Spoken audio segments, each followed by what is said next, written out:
kanina tinuro natin yung tinitwist na ito. Pero kanina kasi tinanggal niya. So, consider na natin ang tanggal. Ang next na step ay hilahin yung pin. Sige. And then, pin, ito yung pin. Yan, yung susi. Okay. Dito mawawansahan din sa ilalim. Kung pipigain mo kasi huwag mo na ibalik. Okay na yan. Next, hawakan mo na yung handle. Itaas mo yung correct. Pag approach ka ng apoy, dapat alam mo yung direction ng hangin. So kung halimbawa ang hangin ay pupunta doon, siyempre nandun ka. Kung ang hangin ay pupunta dito, nandun ka sa kabilang side.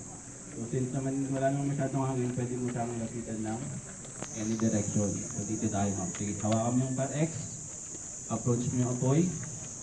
Mostly ang distance niyan is 3 to 5 feet lang, depende sa laki. Pwede mas malapit kung mahina naman yung apoy. Pero pag mas malaki, siyempre, sinisecure at sinisafety natin yung sarili. Yung dulo yung hahawakan mo ma'am para mas makontrol mo yun.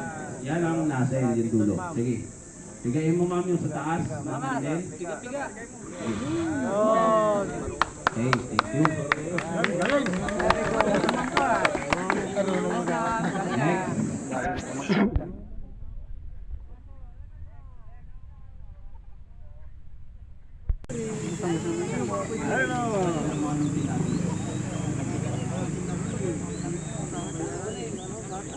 Ay, dumikit na naman sa malulupit.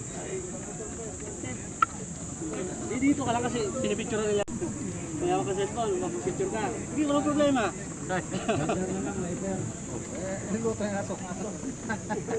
Dito kali ka rito.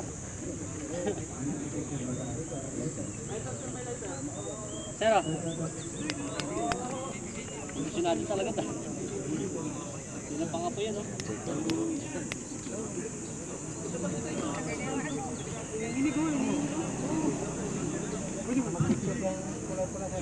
Okay, ulitin natin yung paggamit. Kung makinig, yung mga nandito ngayon, no?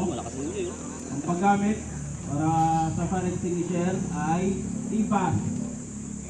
So meron kasing lakyan, ito yan. No? Para sa mga bago doon.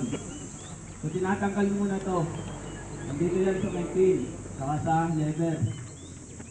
So tinitwist natin yung pin o yung parang susi niya. Nag-hold dun sa handle at lever.